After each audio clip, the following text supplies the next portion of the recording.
Estas son las primeras palabras del llamado Sermón de la Montaña, o Sermón del Monte, que Jesús habló a sus discípulos y a aquellos que se reunieron en aquel lugar.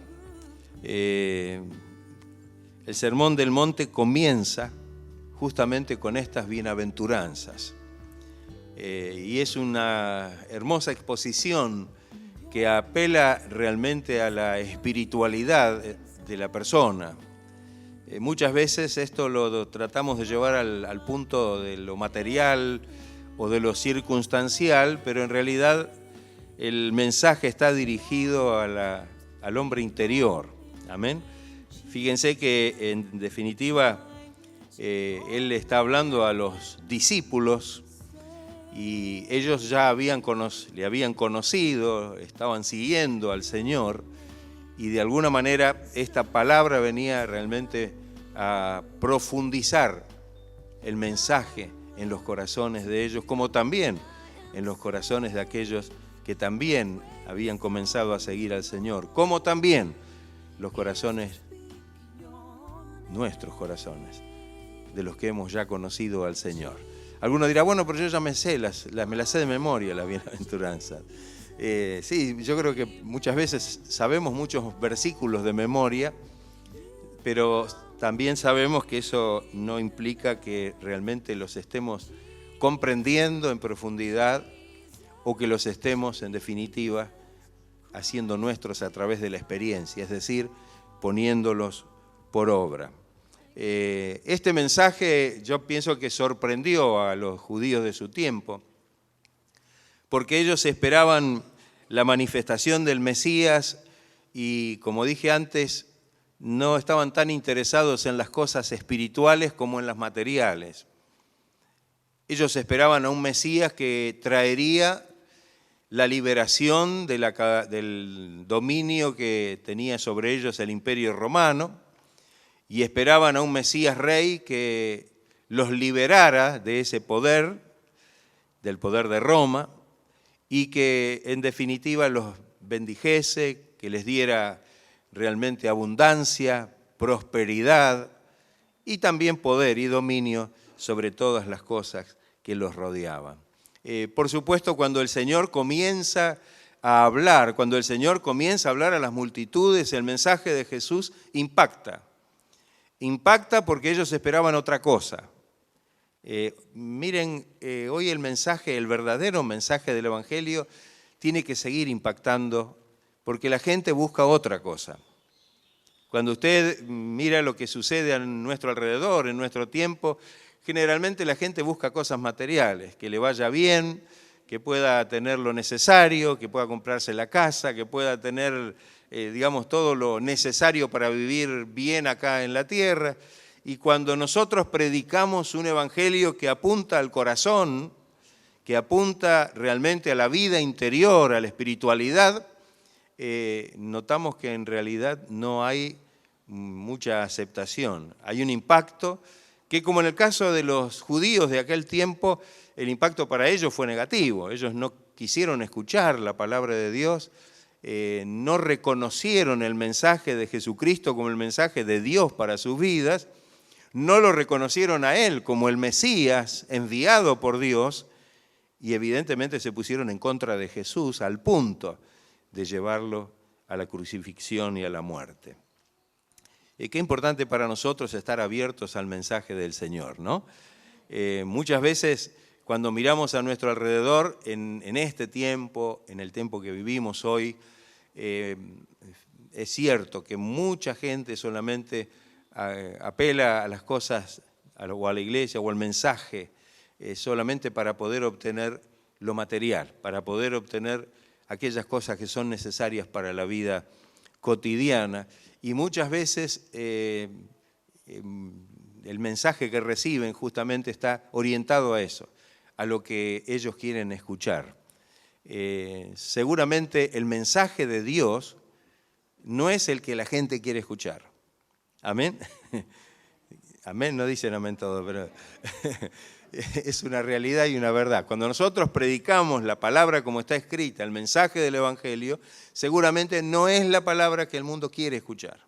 no es lo que realmente quiere escuchar. El apóstol Pablo, cuando le escribió a Timoteo, le dijo que llegaría el tiempo en que se amontonarían maestros conforme a sus propias concupiscencias, ¿no? Y apartarán de la verdad el oído y se volverán a las fábulas, a las cosas artificiosas.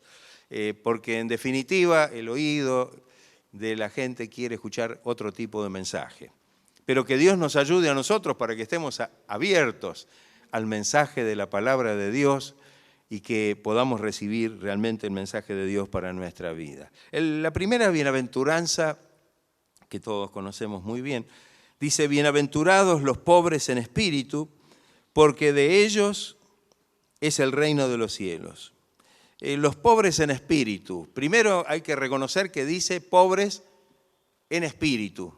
Amén. Aquí estamos en la primera situación. No es a los pobres. Si hubiera dicho solamente bienaventurados los pobres, es como que el mensaje del Señor aquí estaría indicado, estaría apuntando a los que no tienen recursos, pero en realidad está siendo muy claro el mensaje. Bienaventurados los pobres en espíritu, los que no tienen bienes espirituales, los que carecen de virtudes espirituales y morales en su vida como para agradar a Dios. Y créame que en esta clase estamos todos. Y si no estamos todos, es un problema nuestro de no reconocer que tenemos una necesidad, y esa necesidad es realmente de reconocer que tenemos necesidad. Hay veces que no estamos abiertos a reconocer la verdadera necesidad que tenemos en nuestra vida. Esta bienaventuranza es la primera, porque sin el reconocimiento de esta necesidad espiritual, interior de Dios, no podemos ni siquiera comenzar realmente una relación de comunión con Dios. Fíjese que dice la palabra que Dios al soberbio, al que cree que todo lo tiene, que todo lo sabe, que no necesita nada. ¿Qué dice la palabra? Que el Señor lo atiende, que el Señor... No, dice que a el Señor lo mira de lejos, ¿no? Dice la palabra. Pero qué diferente aquel que reconoce su necesidad. Esa parábola del fariseo y el publicano nos ilustra de alguna manera justamente esto. El fariseo, el que se planta delante del Señor en el templo y dice: yo no necesito de nada, soy mejor que todos, y Señor, usted me tiene que bendecir porque yo hago esto y hago aquello y hago lo otro, y dice el texto que leemos en esa parábola que oraba consigo mismo. O sea que ni siquiera el fariseo estaba orando con Dios. Es decir, que ni siquiera Dios se había tomado el tiempo para escuchar la oración de este hombre. Por eso dice en la parábola que oraba consigo mismo. ¿Cuántas veces nosotros, si estamos en una situación similar a esta, aunque oremos a Dios, pensamos que estamos orando a Dios, pero estamos orándonos o estamos orándonos a nosotros mismos, como el fariseo? Y había otro hombre, ¿no es cierto?, el publicano, que era un hombre rechazado por todos, no podía ni siquiera acercarse al lado del fariseo, estaba, dice, muy atrás, pero este hombre tenía un pleno reconocimiento de su situación, de su condición. Y lo que hacía era justamente confesar su condición, humillarse ante la presencia de Dios, y dice la palabra que ese hombre, que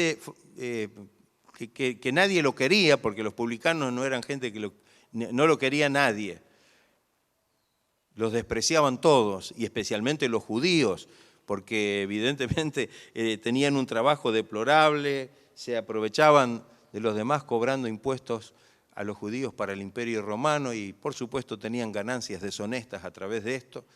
Así que ocupaban un lugar muy terrible. Pero este hombre estaba tan vacío por dentro que llegó realmente reconociendo su indignidad, y dice la palabra de Dios.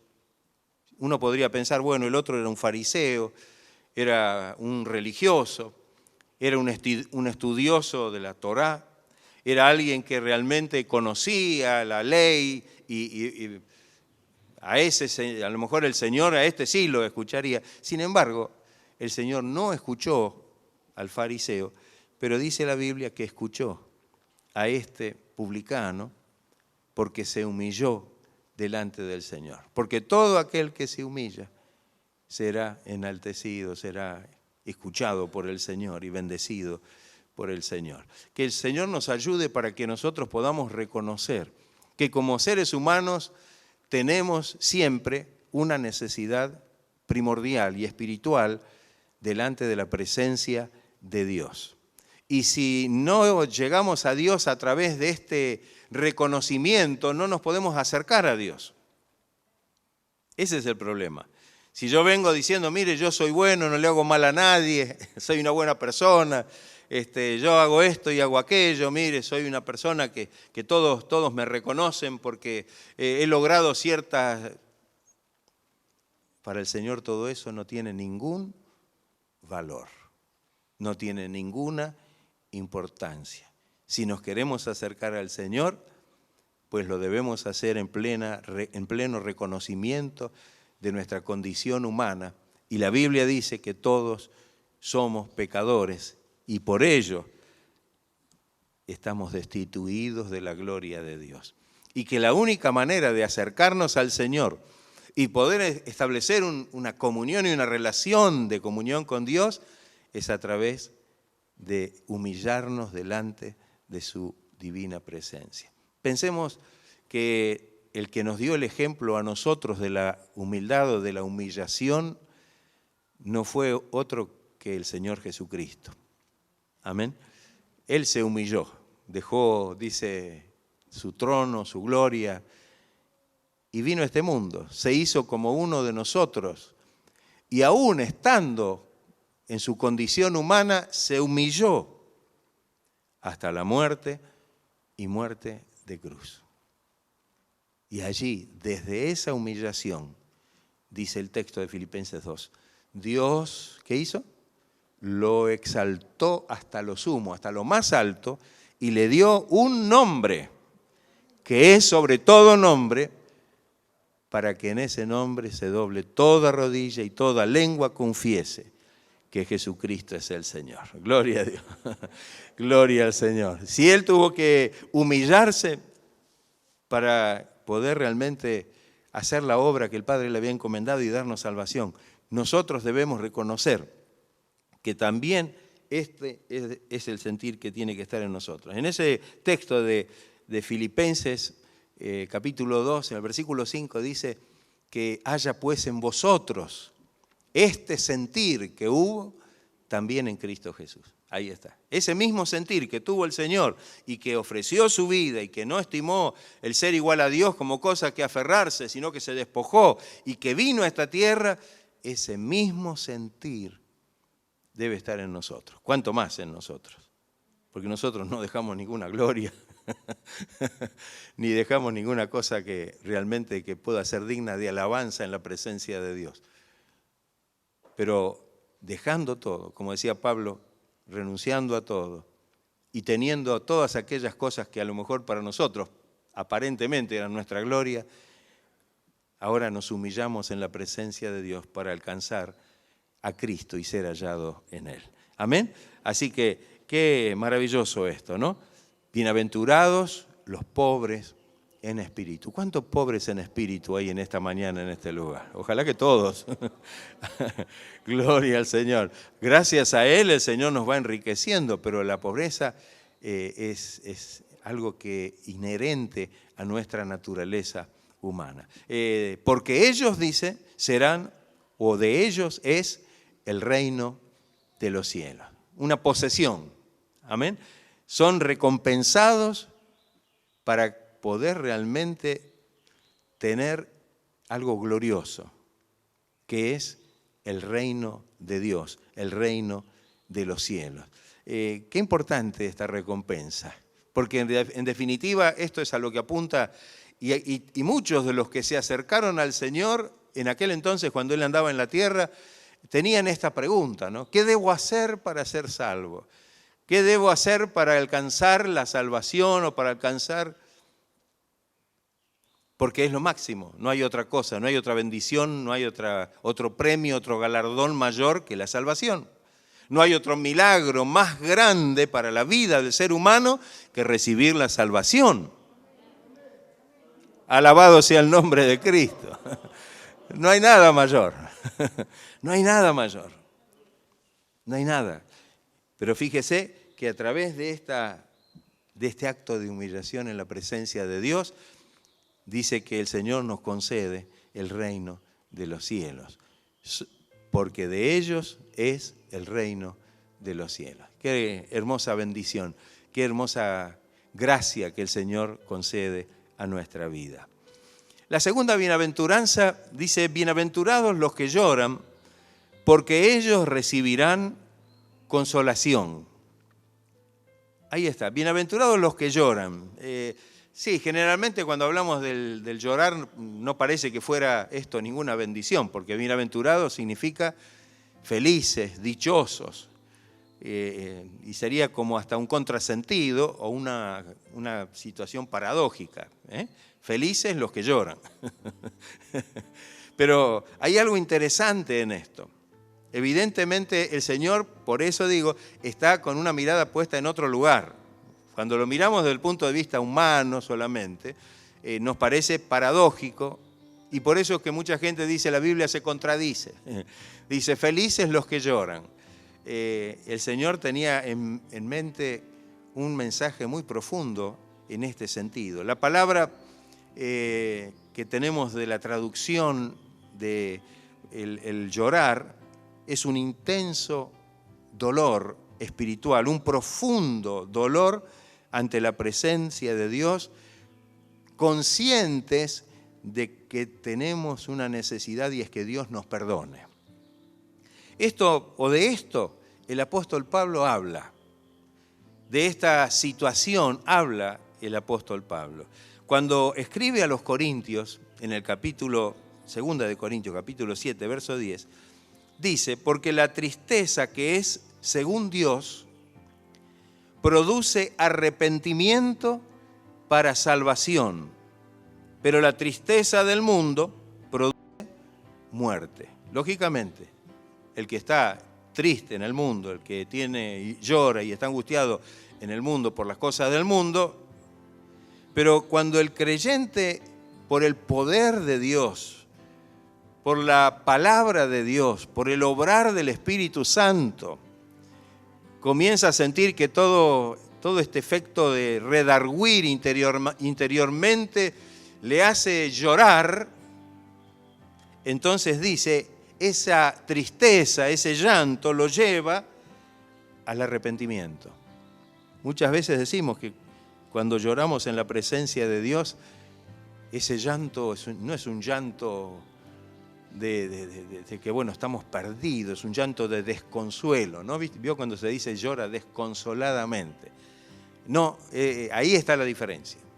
Lloramos por un dolor profundo, pero ese dolor y esa tristeza que sentimos, ese lloro, tiene que ver con un reconocimiento de la necesidad apremiante que tenemos en nuestro corazón de que el Señor perdone todos nuestros pecados. Y esa tristeza, dice el apóstol Pablo, es la que nos lleva al arrepentimiento y es para salvación. Es decir, tiene un fruto, tiene un resultado y es para salvación. ¿Usted en algún momento no se ha quebrantado delante de Dios y ha tenido que pedirle perdón al Señor con lágrimas en sus ojos? ¿No lo ha tenido que hacer? Y que después de haberse llegado al Señor con lágrimas de dolor profundo por la falta, la equivocación, el error, el pecado, y ese dolor, encontramos en el Señor el perdón, y juntamente con el perdón encontramos el consuelo. Por eso, cuando digo esto, me acuerdo siempre del Salmo 32. Si ustedes leen en su Biblia, después en su casa, fíjense que tiene un título que no pertenece al texto sagrado, pero lo han titulado La dicha del perdón. Porque la dicha del perdón es el gozo de ser perdonado. Amén. El poder realmente llegar a la presencia de Dios. Ese salmo lo escribió David.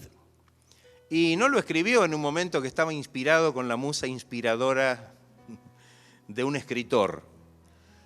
Lo escribió David cuando estaba en una situación tan profunda, sumido en la angustia de haber perdido el gozo de la salvación, y lo conectamos al 32 con el 51, donde había pecado y estaba pidiéndole perdón al Señor, y estaba diciéndole: Señor, te pido que me devuelvas el gozo de la salvación, que le renueve un corazón nuevo, diferente, un espíritu recto.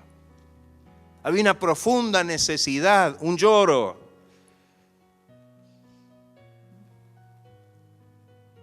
Pero cuando termina esa exposición genuina, verdadera, el Señor perdona. En el Salmo 32 dice que cuando confesé mis pecados, cuando los confesó delante del Señor, dice: y tú perdonaste la maldad de mi pecado. Y después dice: con canto de liberación me rodearás. Qué hermoso, ¿no? De esa tristeza, de ese llanto, de ese dolor profundo por la pérdida del gozo de la salvación, ahora el perdón produce una dicha, una bienaventuranza que renueva en él la esperanza de la vida eterna, la esperanza de la comunión con el Señor. Esto es una bendición que no solamente la recibimos en lo personal y particular, sino también algo que puede servirnos a nosotros para ministrar a otros, ¿no? Cuando nosotros leemos en la segunda carta a los Corintios, capítulo 1, versículos 3 y 4, dice: bendito el Dios y Padre de nuestro Señor, de nuestro Señor Jesucristo, Padre de misericordias y Dios de toda consolación, el cual nos consuela en todas nuestras tribulaciones, para que podamos nosotros también consolar a los que están en cualquier tribulación, por medio de la consolación con que nosotros somos consolados por Dios. Ahí parece un trabalengua, pero se entiende perfectamente qué es lo que Pablo está queriendo significar y está queriendo decir. Qué hermoso, hemos sido consolados por el Señor. El Señor nos salvó. Estábamos perdidos, estábamos lejos de Dios. Llegamos a un punto donde habíamos perdido todo. Sin embargo, nos humillamos en la presencia de Dios y el Señor perdonó la maldad de nuestro pecado y nos devolvió a través de su consuelo, el gozo, la paz, la bendición. Ese es el mensaje que también puede darse a través de nuestra vida. Y de que así como fuimos consolados por el Señor, podamos tener este mensaje de consolación. ¿Cuántas personas hay que están en situaciones semejantes? Y nuestra palabra, lejos de ser una palabra de condenación o de juicio, tiene que ser una palabra de consolación, sabiendo que tenemos un Dios grande en amor y en misericordia, y que no desprecia a aquel que viene a Él y se humilla delante de su presencia. Que Dios nos ayude. Si hemos experimentado esta realidad, esta verdad, y la tenemos presente en nuestra vida, bueno, que el Señor nos ayude para que podamos verdaderamente gozarnos en el Señor, ¿no?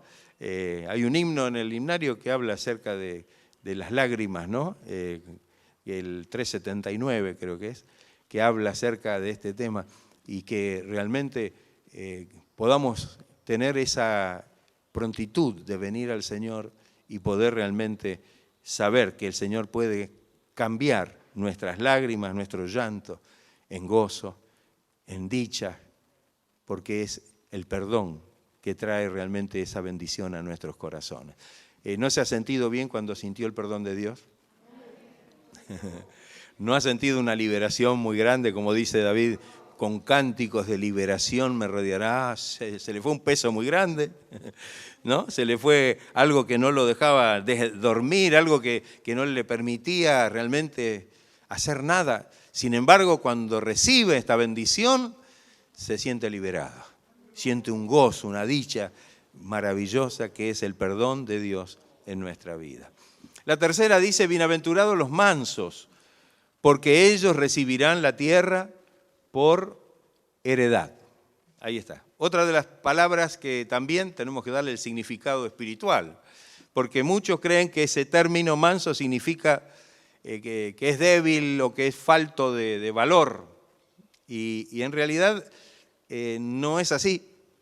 Significa, tal vez podemos decir todo lo contrario, porque bíblicamente la mansedumbre es poder bajo control. Y esto es contradictorio con lo que el mundo cree. Amén. Para el mundo una persona mansa es una persona que, bueno, que todos la llevan por delante y que ahí está dando lástima. Y sin embargo, evidentemente es todo lo contrario. Es una persona que a través de esa mansedumbre demuestra una gran ductilidad a la voluntad de Dios, una gran ductilidad a lo que Dios le revela a través de su palabra y una disposición a obedecerle en todo lo que el Señor le muestre. Yo siempre digo que hay dos personas que se muestran en la Biblia y se los destaca por ser los mansos, los más mansos. Uno en el Antiguo Testamento y otro en el Nuevo Testamento. El del Antiguo Testamento es Moisés. Amén, que dice la palabra que fue el hombre más manso que hubo sobre la tierra. Ahí en el libro de Números, capítulo 12, verso 3, dice eso, ¿no? Que es el hombre más manso que hubo sobre la tierra. Y sin embargo, era un hombre de carácter, ¿o no? Para guiar a un pueblo como era el pueblo de Israel, no le faltaba valor, no le faltaba realmente un carácter. Pero la mansedumbre, ¿dónde estaba entonces? La mansedumbre estaba en la docilidad a la voluntad de Dios. La mansedumbre estaba en el hecho de que él realmente era sensible a la voz de Dios y tenía la disposición de obedecer a Dios cuando el Señor le indicaba algo. El otro hombre, porque era hombre, fue hombre, es Jesús. Jesús, el Hijo de Dios, el Hijo del hombre. Y él dijo, ahí en esas palabras que Jesús en Mateo dice tan claramente, ¿no? Aprended de mí que soy manso y humilde de corazón y hallaréis descanso para vuestras almas. Lo mismo, yo creo que podemos decir prácticamente lo mismo, porque Jesús es el gran ejemplo, superior por supuesto a Moisés. Sin embargo, era débil Jesús, era falto de valor. Se mostraba temeroso ante aquellos que lo acorralaban con sus cosas. No le faltó valor para poder enfrentar y poder realmente hablarles a los fariseos de su tiempo y darles un mensaje duro. Generación de víboras, sepulcros blanqueados, ¿no? En otra ocasión, con un látigo entró en el templo y cuando vio que estaban todos comerciando, entonces dice que volcó la mesa de los cambistas y tiró todo, liberó las palomas que vendían y qué sé yo, había un montón de cosas que realmente habían hecho. Cualquiera que ve una imagen así dice, ¿acaso por un momento el Señor habría perdido su mansedumbre? No. ¿Por un momento el Señor se había olvidado que era el Señor? No. Evidentemente, el celo de tu casa me consume, dijo, ¿no? Gloria a Dios. Que el Señor nos ayude. Para nosotros la mansedumbre entonces es la templanza.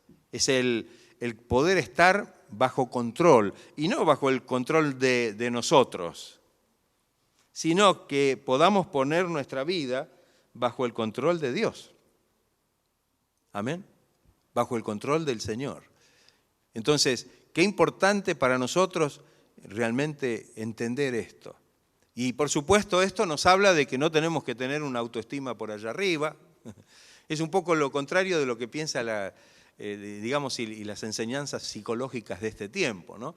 El gran problema es que tiene baja estima, entonces tiene este problema. Y resulta que uno de los peores problemas de la gente para poder recibir la bendición de Dios, que tiene demasiada autoestima y que necesita acercarse a Dios, como dijimos hoy, reconociendo que no tiene nada y que lo que necesita es misericordia, es decir, favor inmerecido. Así que qué importante que esto realmente pueda ser algo que nos ayude a que nosotros podamos verdaderamente practicar esta humildad y esta mansedumbre. Amén. Que podamos ser mansos y humildes de corazón y viviremos en el verdadero descanso espiritual. Amén. Así que esta mansedumbre no significa que vamos a ser llevados para todos lados, que vamos a creer todo lo que los demás dicen y que vamos a terminar obedeciendo a quienes nos presionan para que hagamos lo que Dios no quiere. No, no. Todo lo contrario. Todo lo contrario. Vamos a tener la fortaleza espiritual para mantenernos firmes frente a la adversidad, frente a las presiones y poder realmente en esa mansedumbre, mantenernos sumisos y obedientes a la voluntad del Señor. Amén. Ahí está. Los discípulos, cuando comenzaron a predicar la palabra, llevaron el mensaje y ni bien empezaron a moverse, empezaron a tener la persecución y ya los prendieron a Pedro y a Juan y ahí los presionaron para que no hablen más en el nombre del Señor y basta, ya terminó. Terminen, que están haciendo esta prédica, están llenando Jerusalén con esta palabra. Y ellos dijeron que no podían dejar de decir o a obedecer primero a los hombres que al Señor.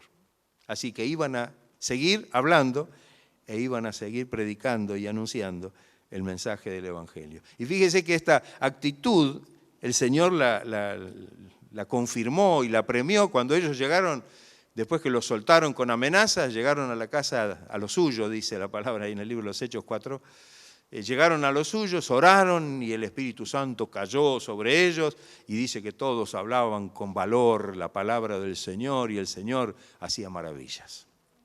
Así que el Señor nos ayude para que nosotros podamos realmente comprender cuál es la verdadera mansedumbre. Porque ellos recibirán, dice, la tierra por heredad. Recibiremos la tierra por heredad. ¿Sabe que, bueno, la tierra que vamos a recibir no es un terrenito? A mí, Señor, mire, yo le voy a pedir a ver si me puede dar un terrenito en esta zona que me gusta. Ese sería el tema de pasar esto por lo físico, por lo material. No, no, no. La tierra por heredad es que vamos a recibir un terrenito, pero en la ciudad celestial. Un lugar en el reino de Dios. Participar de la gloria eterna que el Señor nos da. Qué hermoso esto, ¿no? Como una herencia, como algo que Dios ha reservado y que Dios ha preparado para aquellos que realmente le aman, para aquellos que son obedientes a su palabra y que están dispuestos a estar firmes en este tiempo en que nos toca vivir, que es difícil. Amén, no es fácil.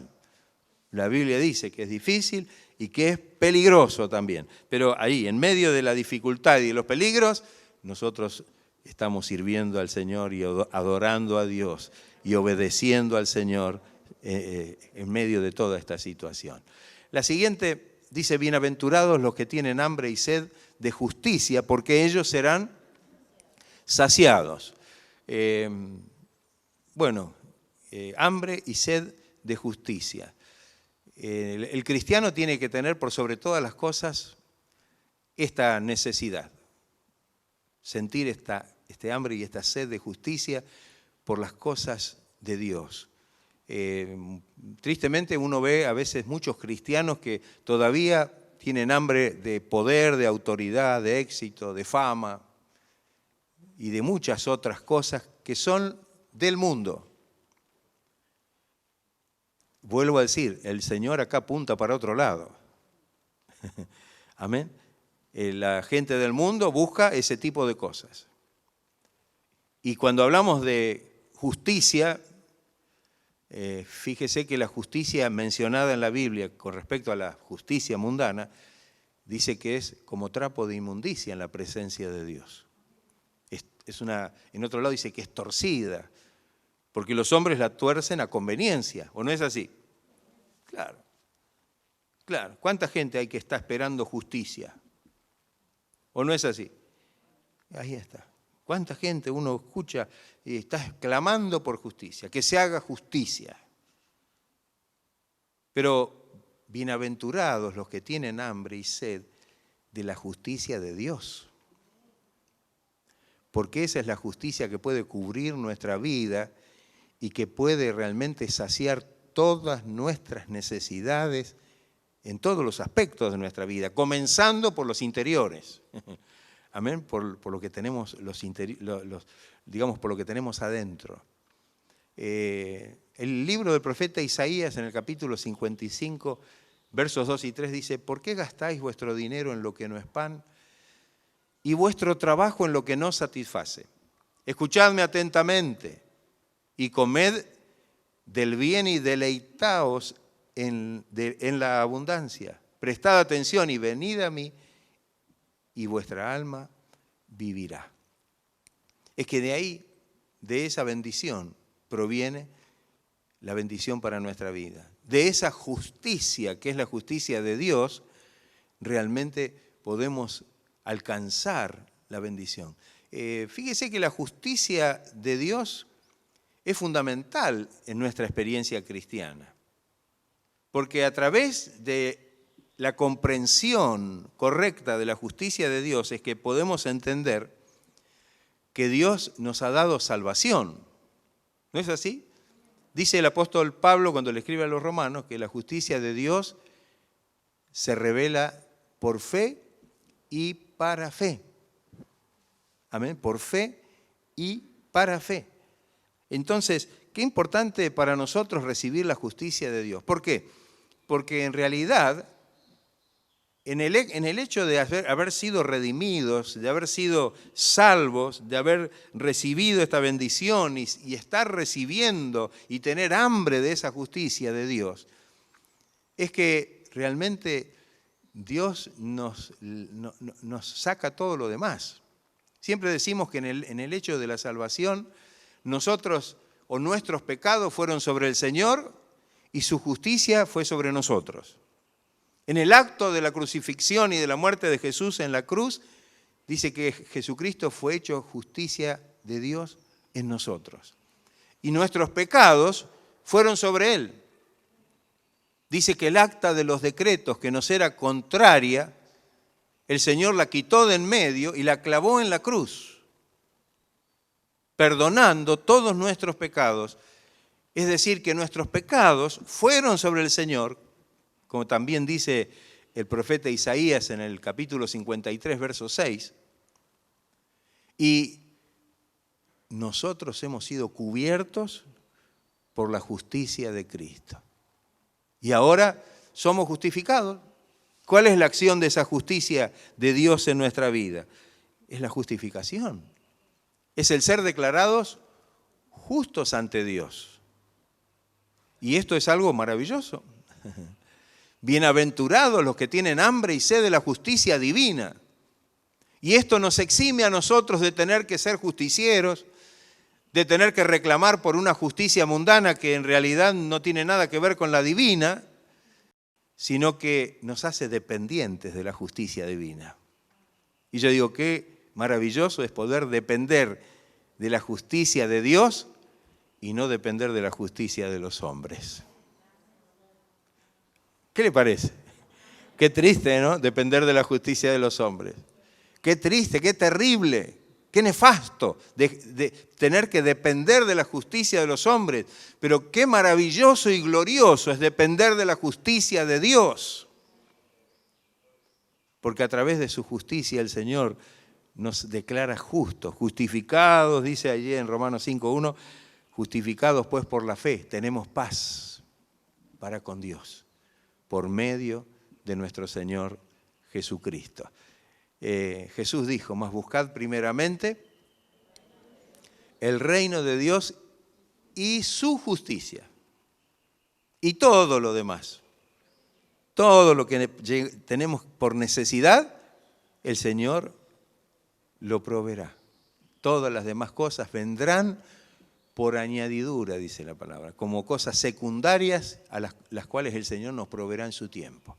Entonces, que el Señor nos ayude y que podamos realmente tener la suficiente claridad como para poder manifestar este hambre, esta sed de la justicia divina. Amén. Que el Señor nos ayude y que podamos ser conscientes de esta maravillosa verdad. Porque dice que ellos serán saciados. Amén. Ahí el Señor sí. Esto quiere decir que recibiremos la bendición de Dios. El que espera de la justicia del hombre siempre está como en espera. Pero el que puede esperar en la justicia de Dios será saciado, será bendecido. La justicia del Señor obra con poder en nuestras vidas. La quinta dice, bienaventurados los misericordiosos, porque ellos alcanzarán misericordia. Ahí está. Misericordia, favor inmerecido. Bienaventurados los misericordiosos, es decir, aquellos que pueden practicar la misericordia. Es decir, aquellos que de alguna manera no están pensando en que vamos a hacerle bien a quienes lo merecen. Porque en definitiva esto casi es contrario al espíritu del Evangelio. Porque el Señor dice que vino a nosotros, a quienes no merecíamos nada. Si bien hay quienes dicen merecer, veo que se usa mucho esa frase, nosotros no nos merecemos esto, no nos merecemos el otro. No, cuando hay situaciones extremas y qué sé yo, uno escucha en la gente, dice, nosotros no nos merecemos, ¿no? Como si fuéramos tan buenos y personas tan nobles y tan justas que nos mereciéramos otra cosa. Pero si el Señor tuvo que ser misericordioso con nosotros es porque nosotros no merecíamos nada. Y gracias a esa misericordia hoy estamos en pie. Gloria a Dios. Dice la palabra allí en la primera carta de Pedro que el Señor nos ha dado un privilegio en este tiempo a todos nosotros, como hijos de Dios, como parte, nación santa, pueblo adquirido por Dios, linaje escogido, real sacerdocio, para que anunciemos las virtudes del Señor, de aquel que nos llamó de las tinieblas a su luz admirable.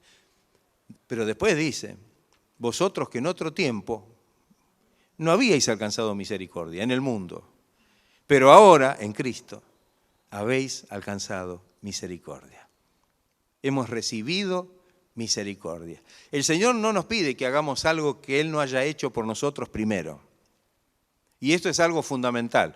Él nos dice que debemos ser misericordiosos. Y algunos dirán, bueno, ¿cómo tengo que hacer para ser misericordioso?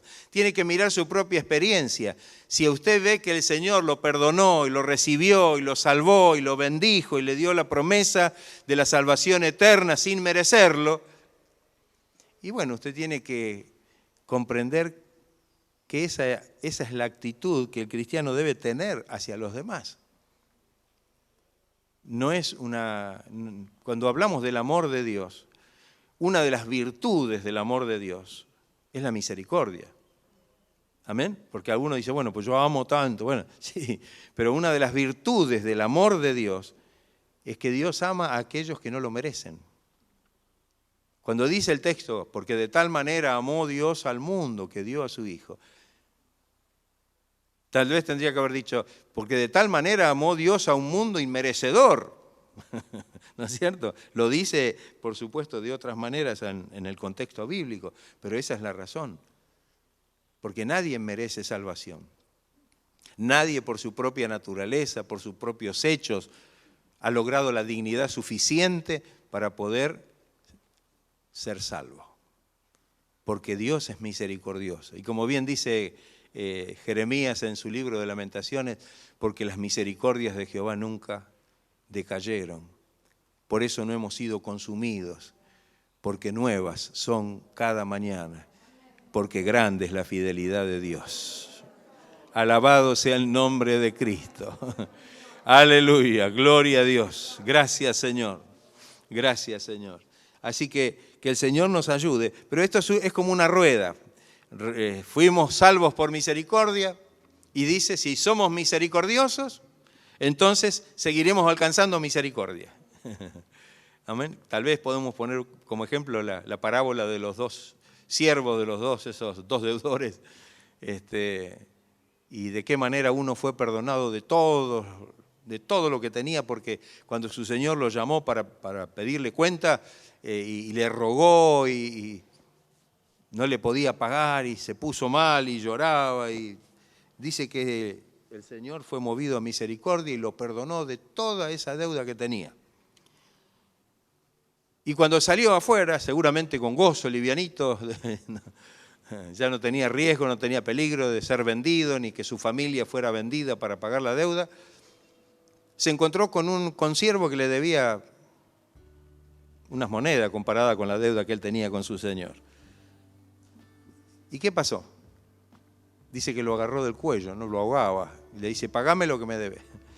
Y este consiervo le dijo lo mismo que él le dijo a su señor.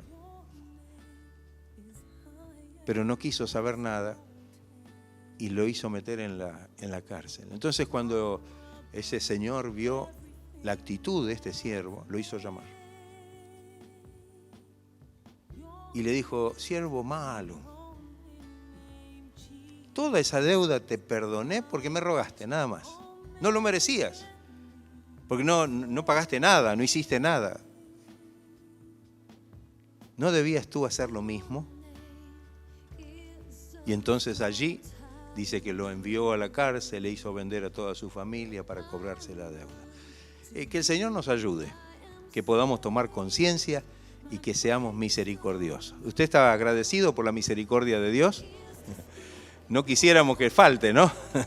Menos mal que dice el Señor que su misericordia es desde la eternidad y hasta la eternidad. Siempre, cada mañana que nos levantamos, ahí está la misericordia de Dios. Entonces, que el Señor nos ayude, que nosotros, para no perder esa misericordia, podamos ponerla en práctica y que podamos realmente gozarnos en la presencia del Señor. Que el Señor nos ayude para que de esta manera podamos ver cómo el Señor quiere que vivamos como cristianos. En otra prédica vamos a seguir con las bienaventuranzas, porque vio que parece que fuera cosa rápida, pero nos quedan algunas que son muy interesantes. Vamos a dejar aquí, pero quisiera que podamos tomar conciencia de esta verdad. Lo último que quiero decir es que estas bienaventuranzas el Señor las prepara para que nosotros las disfrutemos, para que seamos felices, para que seamos dichosos. Vio que el hombre busca la felicidad, el hombre busca la dicha, busca y quiere por todos los medios y no encuentra. Parece que es que cuando no tiene a Dios no hay felicidad, no hay dicha, no se siente satisfecho con nada. Está atrapado en las cosas del mundo. Pero que el Señor nos ayude, que este mensaje que el Señor dio, tan claro, tan profundo, que apunta tanto al ser interior, a la profundidad espiritual de nuestra vida, nosotros lo podamos poner por obra, y creo que vamos a comenzar a experimentar lo que dice aquí el Señor, la felicidad. ¿Por qué somos felices? ¿O por qué tenemos felicidad?